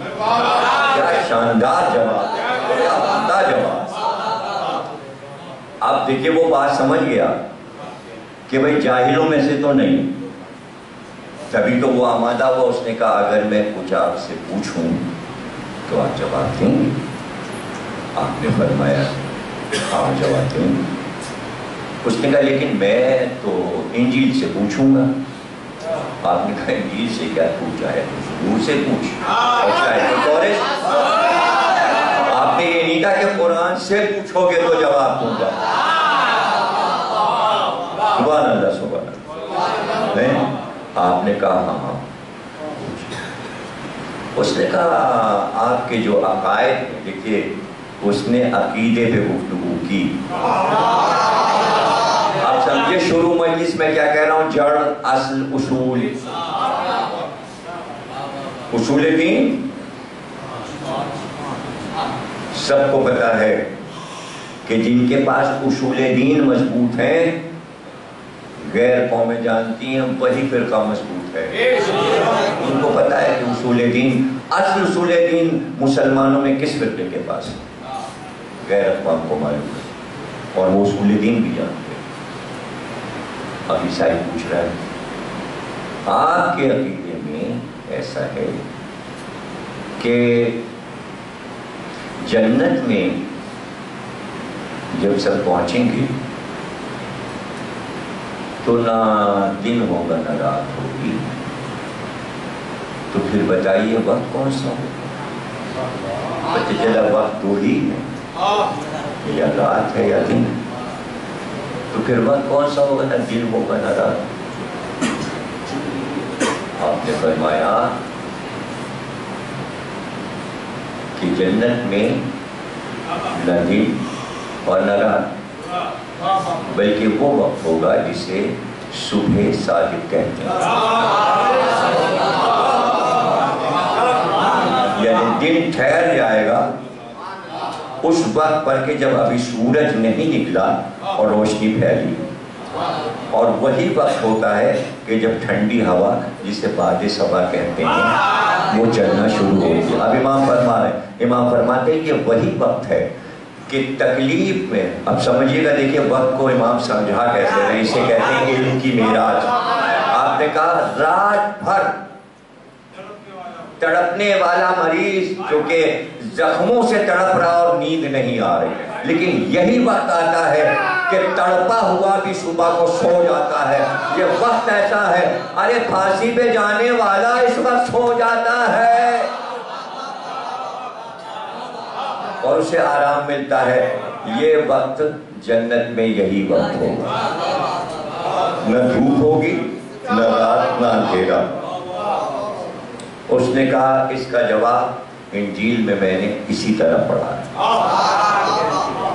اچھا یہ بتائیے کہ جنت میں آپ کہتے ہیں کہ اتنے طریقے کے میوے اور پھل ایک ہی درخت میں لگے ہوں گے.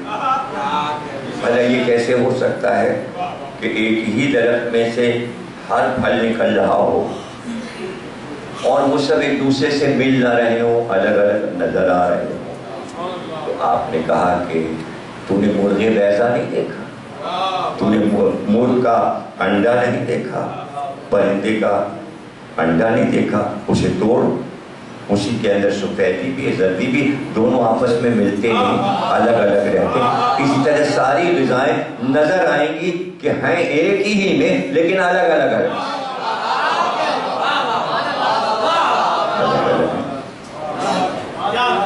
اس نے کہا آپ یہ بھی کہتے ہیں کہ سارے جنتی کھائیں گے اور پئیں گے لیکن انہیں حاجت کی ضرورت ہے, یعنی بول و براز نہیں ہوگا.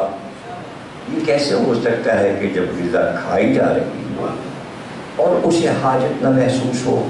یہ کیسے ہو سکتا ہے؟ آپ نے کہا 9 مہینے بچہ ماں کے پیٹ میں ہوتا ہے اور اپنی غذا لے رہا ہوتا ہے لیکن اس کو ان چیزوں کی ضرورت ماں کے پیٹ میں نہیں ہوتی.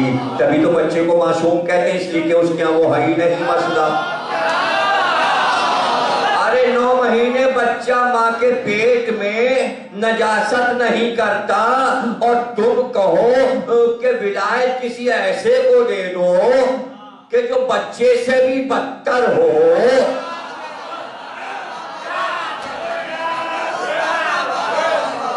ولایت نہیں بٹا کرتی, ولایت نہیں. ہر مدار کوئی پاگل چلا جا رہا بلی. رشید ترابی صاحب کہا کرتے تھے جب ولایت پہ پڑھتے تھے, آج سے 40-45 برس پہلے رضویہ کے امام باڑے میں ولایت کا اشرا پڑھتے, یعنی رضویہ میں جب پڑھتے تھے تو ولایت پہ پڑھتے تھے. ولی ولایت ایسے موضوع بدلتے رہتے تھے, پڑھتے ولایت پہ. تو وہ یہ کہتے تھے جس کو دیکھیے سڑک پہ ایسے کان پہ ہاتھ گھماتا چل رہا ہو ہا ہو اور آپ اس کے پیچھے چلے, ولی ہے, ولی ہے, ولی ہے. ایک دن پتہ نہیں کیا ہوا, تالی گوری صاحب پہلے گاڑی چلایا کرتے تھے خود ہی, تو اب تو خیر نہیں چلاتے لیکن پہلے خود ہی ڈرائیو کرتے. تو ایک دن بیٹھے بیٹھے سامنے سے رکشے گزرنے لگے, بسیں اور گزرنے لگی. جو بس گزرے جو رکشا, احمد ابھی رکھتا صاحب دیکھیے گا. میں نے کہا کیا یار یہ رکشے پہ کیا ہے, کیا لکھا ہے, اختیار کا پتر نہ کر. یار اس میں ارے دیکھیے اس میں کیا لکھا, ارے یہ دیکھیے کیا لکھا, ارے یہ کیا لہراتی ناظر, ارے یہ کیا لکھا, یہ چکر ہے. اب کہ سچ میں فلانا آیا ٹی وی والے نے. یار آپ لوگ یہ بتائیے کہ جو رکشوں کے پیچھے اور جو ٹیکسی کے پیچھے اور اس کے پیچھے لکھا ہوتا ہے یہ کیا چکر ہے, چکر کیا؟ اب آپ نے کہا ہے تو ہم پتہ لگائیں گے, اور ویسے تو ہمیں بھی معلوم کہ کیا چکر ہے. تو ایک ہے محمد علی سید صاحب, جو کتابیں آج کل لکھتے ہیں, ریڈیو پاکستان میں تھے, وہ پروڈیوسر تھے. تو ہمارے بھی بہت اچھے رضویہ میں رہتے تھے, دوست ہیں, ہم بھی دوست ہیں. طالب گوری صاحب کے بھی مشترکہ دوست ہیں, میں نے ہی دوستی کرائی تھی طالب گوری صاحب سے ان کی. تو بیٹھا وہاں کہنے یار محمد علی صاحب اس کا پتہ لگا. کہنے اچھا علامہ صاحب اگر آپ نے کہا ہے تو ہم پتہ لگائیں گے. خیر انہوں نے 2-4 رکشے والوں سے پوچھے تم نے جو پیچھے لکھا ہے یہ تمہارے دماغ میں بات آئی, تم نے لکھا ہے یہ کیا ہے, یہ اتنا خوبصورت یہ بڑا بڑا لکھا کیوں؟ منی والوں سے کہا ارے ہمارے پیر صاحب ہمارے ولی صاحب عطا کرتے ہیں. ارے 2-4 رکشے والوں نے کہا ہمارے ولی صاحب اسے عطا کرتے ہیں, یہ ہماری برکت ہے. یار بپو تنگ نہ کر, یہ ہماری برکت ہے. خیراتی نہ کر, یہ ہماری برکت ہے. اچھا یار ہم بھی ولی سے ملنا چاہتے ہیں. 2-4 رکشے والے. اس نے کہا فلاں دن آ جائیے, ہم اپنے رکشے میں بٹھا کر ولی صاحب کے پاس چلیے. وہ لے گیا گارڈن پہ، اور گارڈن میں جہاں رکشے بنتے ہیں اور کاریں بنتی ہیں وہ بڑا سا تھوڑا سا میدان ہے، وہاں سب اپنی گاڑی کھڑی کر کے پورزے بدلنا، یہ کرنا وہ کرنا وہ کرنا، یہ پورزا بدل دو، ٹائر کر دو، دکانیں چاروں طرف۔ وہاں وہ لے گیا، اس نے رکشہ روکا، اس نے کہا دیکھیے یہ پلنگ کے اوپر جو بیٹھے ہیں چاروں طرف زمین میں سینکڑوں لوگ بیٹھے ہوئے، اور سب کے ہاتھ میں کسی کے سگریٹ کا پیکٹ کا کارڈ، کسی کا ایک سا پرچہ چھوٹا سا، کان میں پینسل لگائے، ایک ہاتھ میں پینسل پکڑے ہوئے کارڈ، یہ پرچے چھوٹے چھوٹے پرچے سڑک پہ جو ٹکڑے پڑے ہوئے لیے سب بیٹھے ہوئے، ایک ایک کر کے جا رہا ہے، ولی صاحب ہم کو بھی عطیہ، ولی صاحب ہم کو عطیہ، اور وہ اپنے بیٹھے ہوئے ہیں پاگلوں کی طرح، اور وہ پرچے دار یہ لے تجھے یہ دے دیا یار بعد ولی صاحب جھوما، انہوں نے کہا کہنے یہ ولی صاحب سب کو یہ ٹھیک ہے، یہ ہمارے گھر کے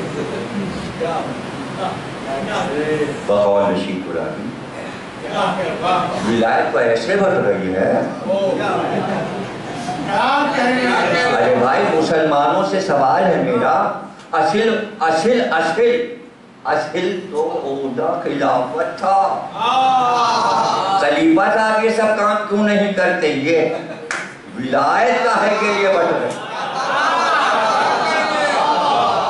تو امامت تو مسجد میں دے دی، تو مولوی صاحب کے پاس گئی، خلافت نائیوں کو دے دی، ایک ولایت بچی سی پٹے چلی جا رہی ہے۔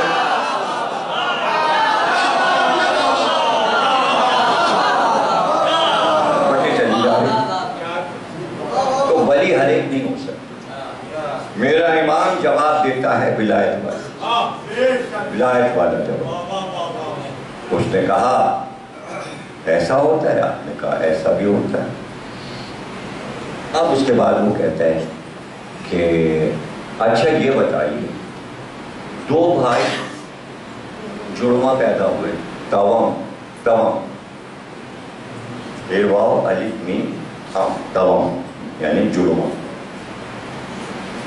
اور دونوں نبی ہوئے، لیکن ایک کی عمر 50 سال ہوئی اور ایک کی 150 سال، اور ایک ہی دن مر گئے، 7 پیدا ہوئے 7 ہی مرے، لیکن ایک 50 کا رہا ایک 150 کا۔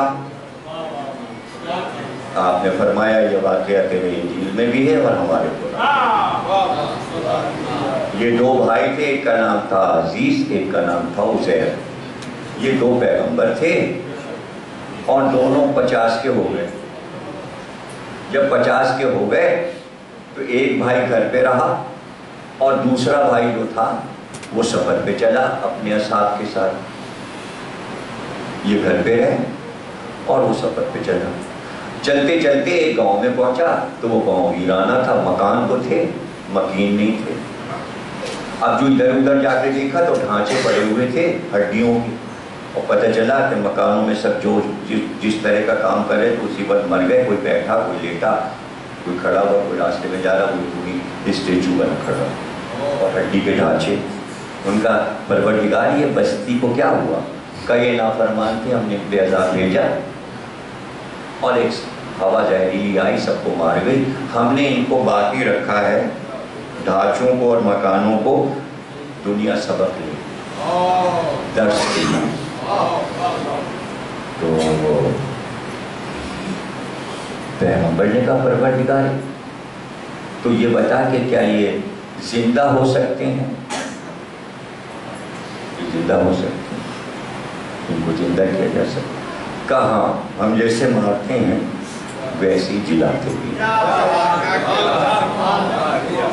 یہ بات ہوئی، اس کے بعد دسترخوان بچھا، سب نے کھانا کھایا، جیسے ہی کھانا ہوا جو جہاں بیٹھا تھا وہیں آرام سے سب دراز ہو گئے، پیغمبر بھی آڑ لگا کے وہیں پر سو گئے۔ کھانا ہوا دوپہر کا، اور اس کے بعد ان کی آنکھ کھلی۔ جب آنکھ کھلی تو انہوں نے دیکھا کہ سارے ساتھی ان کے مرے پڑے ہوئے تھے۔ آئے وہ بستی تو تھی ہی مردوں کی، مردہ بستی میں پہنچے تو سب مردہ ہو گئے، اور ایسے مردہ ہوئے کہ جیسے لگتا تھا صدیوں ہو گئے مرے ہوئے، ڈھانچے۔ پروردگار یہ کیا ہوا کہ تم نبی ہو نا، اس لیے تمہارے جسم کو محفوظ رکھا،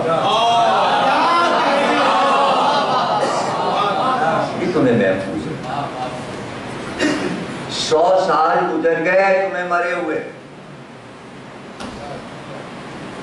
یہ 100 سال کے مردے ہیں۔ یقین نہیں آتا تو جو تمہاری سواری کا گدھا ہے اس کو جا کے دیکھو، دیکھا تو وہ ڈھانچہ مٹی کا، اسے چھوا تو مٹی جھڑ رہی تھی ہڈیوں سے۔ ارے میری سواری کا یہ حشر گیا۔ اب اللہ نے کہا اچھا تو بتاؤ کتنی دیر سوئے؟ کیا بس وہ دوپہر کا کھانا کھا کے سوئے تھے؟ چند سال کہ سورج ڈوبنے والا ہے، زوال کی طرف ہے، چند سال سوئے؟ کہا نہیں 100 سال سوئے۔ تم پہ بہت تاری ہو چکی تھی، 100 سال کے لیے سلا دیا، دیکھو یہ سب ڈھانچے پڑے ہوئے۔ پروردگار یہ زندہ ہو سکتے ہیں؟ کہاں تم نے پہلے بھی سوال کیا تھا، ہم تمہیں دکھاتے ہیں، یہ دیکھو سب زندہ ہوتے ہیں۔ جاؤ اپنے سواری کے قریب جاؤ، گئے جا کے کھڑے ہوئے، دیکھا ایک بار ہڈیوں میں جنبش ہوئی، جنبش ہوئی، جیسی جنبش ہوئی تو گوشت چڑھنا شروع ہوا۔ جب گوشت چڑھ گیا تو پھر کھال چڑھنا شروع ہوئی، اور جیسی کھال مکمل ہوئی تو اس نے آنکھیں کھولی، اور ایک بار وہ اٹھا، اور اٹھنے کے بعد اس نے مخصوص آواز میں خوشی میں چیخنا شروع کیا اور اچھلنا شروع کیا۔ اللہ نے کہا دیکھو ایسے قیامت میں مردوں کو زندہ کریں گے، تم نے اپنی آنکھ سے دیکھ لیا۔ یہاں پہ گفتگو تمام ہو گئی۔ اب لکھنے والے نے جو روایت لکھی اس کو امام کی، تو وہاں پر یہ تھوڑا سا کچھ اس نے پتہ نہیں دلیل کہاں سے اس کے سمجھ میں آ گئی، تو اس نے یہ دلیل دے دی کہ آپ لوگوں نے دیکھا کہ وہ سواری جو نبی کی زندگی بھر کی ساتھی تھی، کبھی ساتھی ہی نہ چھوڑا اس۔ گھوڑا وہ ہوتا ہے کہ جو اپنے مالک کو کبھی چھوڑتا نہیں، ہر وقت ساتھ ہوتا ہے، یعنی مالک اس کے اوپر ہوتا ہے وہ ساتھ ہوتا ہے، تو ساتھی تو ہوا نا۔ اور قرآن میں لفظ ساتھی استعمال ہوا ہے گدھے کے لیے، کہ نبی کا وہ ساتھی، ہر نبی گدھے پہ بیٹھا، تو انہوں نے کہا دیکھا آپ نے، نبی بھی مر گیا تھا اور گدھا بھی، اور دونوں تھے پڑوسی۔ اللہ نے دونوں کو زندہ کیا، جب زندہ کیا تو نبی نبی رہا، گدھا گدھا رہا، تو جو جس طرح سوئے گا اسی طرح اٹھایا۔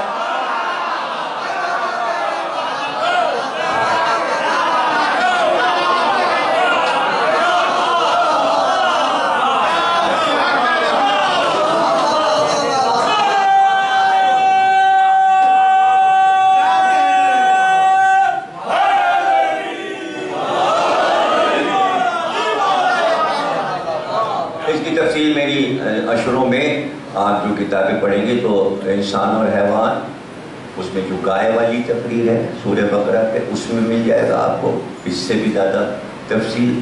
امام اور امت جو انگریزی میں بھی اردو میں بھی، اس میں بھی آپ کو مل جائے گا۔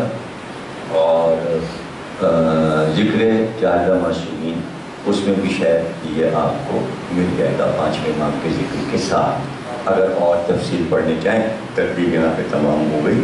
ایک کتاب ابھی ہم آپ کو تقسیم کریں گے، ہمارے ایک بہت ہی بزرگ فیاض زیدی صاحب تھے، تو ہماری کتاب حضرت ام کلثوم کی انہوں نے تلخیص کر کے انگریزی میں چھوٹی کتاب بنا دیا تھا تاکہ انگریزی تک بھی وہ پہنچے، تو آپ اسے تحفے میں بھی دے سکتے ہیں۔ ابھی تقسیم کر دی جائے گی، میں اس کے بعد میں لے آیا ہوں، مجھے یاد نہیں تھا، وہ مرحوم بھی ہو گئے، ان کی کتابیں میرے پاس رکھی تھی، میں نے کہا یہ میں تقسیم کروا دوں، اور جب وہ کتاب آپ پڑھیں گے تو آپ کو حوالے کے ساتھ یہ بات مل جائے گی، اس میں اردو والی کتاب میں بھی انگریزی کتاب میں بھی، کہ حضرت ام کلثوم کو نہ بیوہ کہنا چاہیے نہ نابلد، اس لیے کہ یہ بہت بری بات ہے کہ ہم فاطمہ اور علی کی اولاد کو بے کوثر کہیں، انتہائی بری بات ہے کہ ہم اپنی لڑکی اور لڑکے کے لیے تو یہ خواہش کریں کہ یہ صاحب اولاد ہو جائے، منتیں مانیں، دھاگے باندھیں، اس کو بیٹا دے دو اور بیٹی دے دو، اور علی اور فاطمہ کے گھر کی ایک بیٹی کو ہم اس طرح الزام لگائیں کہ وہ بیوہ تھیں اور ان کے اولاد نہیں تھی، کتنی بری بات ہے۔ نہ کہنا کل کوثر، ہم نے تو کثرت نسل دی۔ جو سورہ کوثر پہ یقین رکھے گا وہ بھلا جناب ام کلثوم۔ اچھا، بیوہ کسی کہتے ہیں جس کا شوہر مر گیا؟ کون سے شوہر تھا ان کا جو مر گیا؟ اس کا نام تو بتاؤ۔ یہ ان کی روایت ہے، چونکہ وہ یہ کہتے ہیں کہ ام کلثوم کا حضرت عمر سے ہوا تھا، حضرت عمر مر گئے، وہ بیوہ ہو گئی، تو آپ کیوں دوہراتے ہو؟ بیوہ تو ان کی یہاں ہیں، آپ کے یہاں تھوڑی ہیں۔ یہاں تو یہ حدیث ہے کہ رسول اللہ نے فرمایا یا علی اور فاطمہ تمہاری بیٹیاں سادات کے علاوہ کہیں جا ہی نہیں سکتی، اور سادات قرار دیا رسول اللہ نے عقیل کی اولاد کو، جعفر کی اولاد کو۔ سوا کے محلقہ میں سنیوں نے لکھا ہے کہ صدقہ حرام ہے بنی ہاشم پر، جیسے سیدہ کی اولاد پہ صدقہ حرام، عقیل کی اولاد پہ، جعفر طیار کی اولاد، جس پہ صدقہ حرام ہوگا وہ طاہر ہوگا۔ اور وہیں بیٹیاں علی کی جائیں گی اور فاطمہ کی۔ جعفر طیار کے دو بیٹوں سے دونوں کی شادی ہوئی، ایک ہی دن شادی ہوئی، ایک کا نام عبداللہ، ایک کا نام عون۔ 4 بیٹے ان کے بھی، 4 بیٹے ان کے بھی، ایک بیٹی ان کے بھی، ایک بیٹی ان کے بھی، آپس میں پھر شادیاں ہوں۔ 2 بیٹے جناب زینب کے شہید ہو گئے کربلا میں، عون و محمد۔ سب سے بڑے بیٹے علی زینبی تھے، اس کے بعد عباس زینبی تھے جو زندہ رہے، جن سے ہاشمی نسل چلی۔ جناب زینب اور جناب ام کلثوم کی نسل کو ہاشمی کہتے ہیں، اور مصر میں کلثومیون کہتے ہیں یا زینبی کہتے ہیں۔ تو یہ کہنا بری بات ہے، کوئی بھی ذاکر کہے تو یہ اچھی بات نہیں۔ عوام کو تو بالکل ہی نہیں زبان سے نکالنا چاہیے۔ عالم اپنی ذمہ داری خود نبھائے گا، اگر کہے گا منبر پہ تو وہ غلط کہے گا اور وہ بھگتے گا۔ اس لیے کہ بری بات کبھی بھی آل محمد کے لیے نہیں کہنا چاہیے۔ اس لیے کہ رسول اللہ نے فرمایا پانچ ہونا عیب ہے۔ آپ کس بات پہ فخر کرتے ہیں یار؟ آپ کس بات پہ فخر کرتے ہیں؟ آپ کیوں جناب خدیجہ کو ترجیح دیتے ہیں؟ اس لیے ترجیح دیتے ہیں کہ اللہ نے سیدہ عطا کی، اور بیویوں کو کیوں نہیں وہ مرتبہ دیتے جو خدیجہ کا ہے؟ اسی وقت مرتبہ ملتا۔ اگر ایک بیٹی بھی کسی کے ہو جاتی تو سب خدیجہ کے برابر ہو جاتی۔ آپ کا دین تو چل ہی رہا ہے اولاد پر، اور آپ کسی کو بے اولاد کو ایسی بری بات ہے، یہ بری بات ہے۔ اس پہ روشنی ڈالنی بہت ضروری تھی، اس لیے کہ جب سے میں نے یہ کتاب لکھی اور اس میں ثابت کر دیا کہ ام کلثوم کے شوہر کربلا میں شہید ہوئے، اس سے پہلے وہ بیوہ نہیں تھی، سب تب گئے، جل گئے، انڈیا کے بھی سب جل گئے، یہاں کے بھی جل گئے۔ انہوں نے کیوں ثابت کیا؟ ابے بھائی ہم نے کتاب سے ثابت کیا ہے، ایسے ہی کوئی ہوا میں نہیں ثابت، اور آیت اللہ کے حوالوں سے لکھا ہے، ایرانی عالموں کے حوالے سے لکھا ہے، کتابیں میرے کتب خانے میں۔ تو اب اس میں جلنے کی کیا بات؟ ہر چیز میں جلنا، ہر چیز میں جلنا، ہر چیز میں جلنا۔ ارے یہ کوئی ہمارا مسئلہ ہے؟ یہ ساری قوم کا مسئلہ ہے، خصوصاً سادات کا۔ سادات کی زبان سے یہ جملہ نہیں نکلنا چاہیے، نہیں نکلنا چاہیے۔ تو مسلم بھی سید ہیں، سید ہیں، اور میں پڑھ چکا ہوں، لکھ چکا ہوں، سید 2 طرح کے، ایک نجیب الطرفین کا لفظ، ایک سید، ایک سید نجیب الطرفین۔ اب اسے کیسے کہتے ہیں عربی میں؟ اسے کہتے ہیں سیادت کبریٰ، سیادت صغریٰ، نبوت صغریٰ، نبوت کبریٰ۔ اردو کو سمجھاتے ہیں کیسے؟ سارے نبی برابر، 1,24,000 میں 5 ہی تو اولو العزم ہیں، اور سید الانبیاء ایک۔ آپ کو حضرت ابراہیم کا لقب معلوم ہے؟ نہیں ملا ان کو وہ لقب جو ملنا چاہیے تھا۔ ان کو کہتے ہیں شیخ الانبیاء، انبیاء کے شیخ ہیں، شیخ الانبیاء. پھر سید الانبیاء کون ہے؟ ارے سرکار دو عالم کو کہتے ہیں سید الانبیاء. اچھا لوگ کیا کہتے ہیں؟ سیدہ سے سید ہے. ہاں سیدہ سے سید ہے، صحیح ہے، سیدہ سے سید ہے. لیکن اگر آپ کہیں گے سیدہ سے سید ہے اور ان کی اولاد سید ہے تو سرکار دو عالم وہ کیسے سید ہو گئے؟ اگر سیدہ کی اولاد سے سیدت، میں یہ نہیں کہہ رہا ہوں علی کیسے سید ہو گئے، پہلا سوال یہ ہوگا محمد کیسے سید ہو گئے. اسی لیے حدیث نظام زہرا سے تعلق کرایا، اس کا باپ ہے اور اس کا شوہر اور اس کے بیٹے، یعنی جس کی رشتہ داری زہرا سے ہوگی وہ سید ہوگا. باپ ہے تو سید، شوہر ہے تو سید، بیٹے ہیں.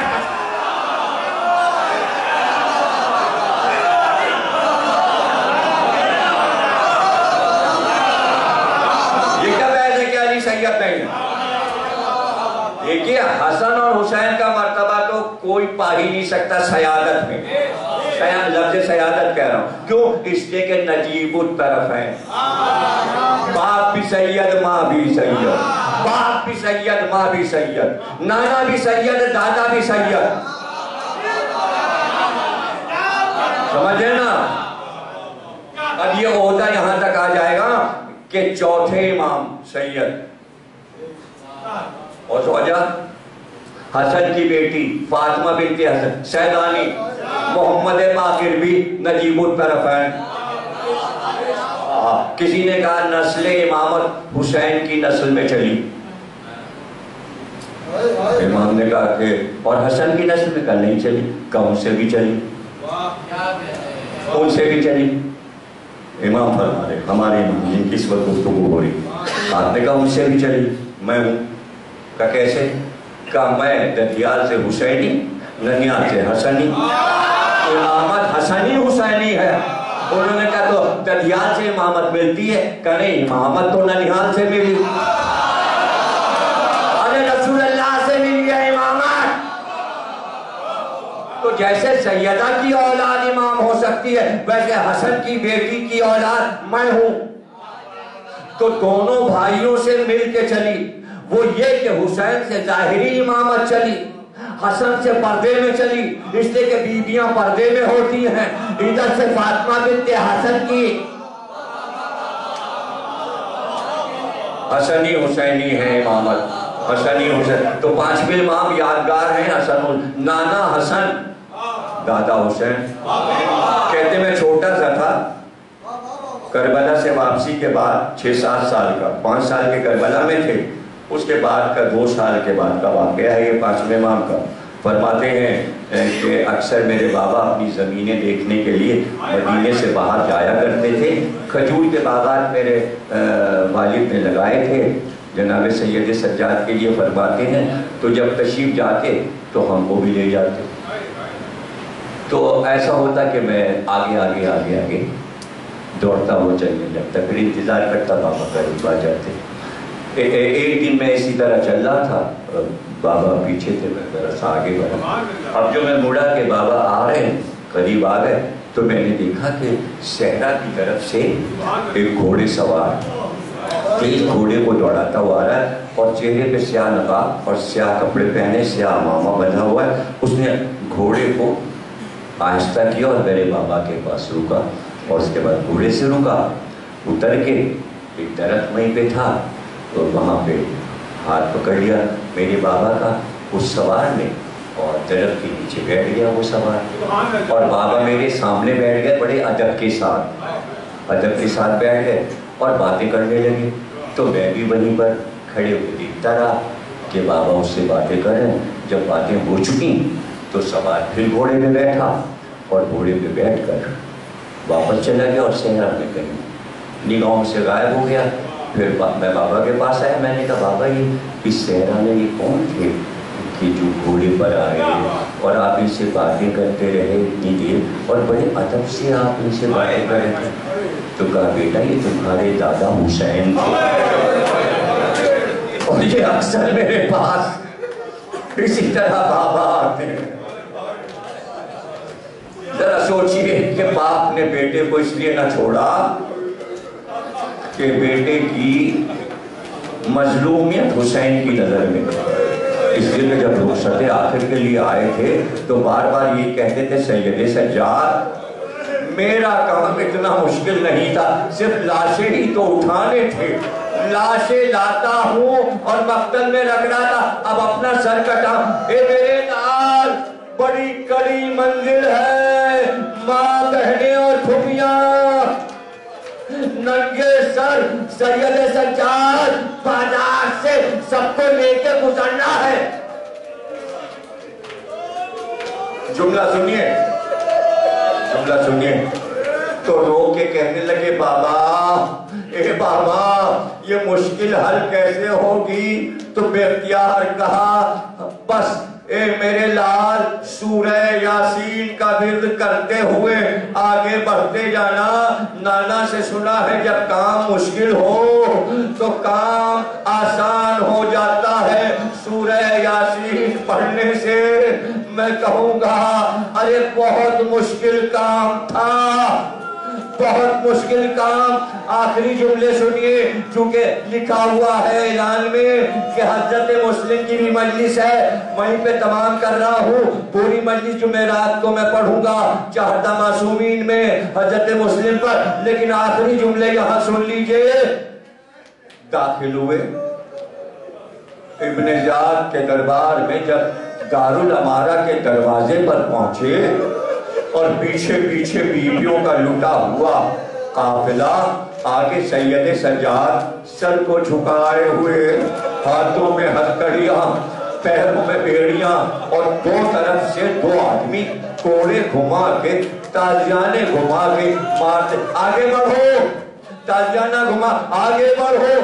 راوی کہتا ہے ایسے میں آگے بڑھا اور آگے بڑھ کر میں نے کہا سید سجاد تم تو بنی ہاشم ہو، ہم نے تو یہ سنا تھا کہ بنی ہاشم کے جوان بڑے بہادر اور بڑے شجاع ہوتے ہیں، ارے تم اس طرح سے سر کو جھکائے ہوئے اتنی آہستہ شرم کے ساتھ زمین کی طرف نگاہیں لگائے پڑھ رہے ہو، شجاعت کیوں نہیں دکھاتے؟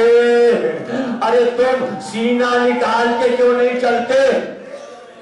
آپ نے سر اٹھایا، اس کی طرف دیکھا کہ کیا مطلب ہے تیرا، کیا کہنا چاہتا ہے؟ کہا ابھی چند مہینے پہلے اسی مقام پر قلعے کے دروازے پر آپ کے چچا مسلم کو رسیوں سے باندھ کر لایا گیا اور ان کو گھسیٹتے ہوئے لا رہے تھے، لیکن میں نے مسلم کی شجاعت دیکھی، کسی کو پیروں پہ اڑاتے، ٹھوکر پہ اڑاتے، کسی کو دھکا دیتے اور آنکھیں اٹھائے ہوئے، چہرہ اٹھائے، جلال کے ساتھ گرفتار تھے، مگر جلال کے ساتھ دربار میں داخل ہو رہے تھے، اور آپ اس طرح شرم سے سر جھکائے ہوئے چل کہ تو نے انصاف نہیں کیا۔ جب مسلم آئے تھے تو تنہا تھے، ارے ملکے تو تھے، میں جو شرم سے چل، میری پھوپھیاں ننگے ساتھ، میری بہنیں، میری ماں،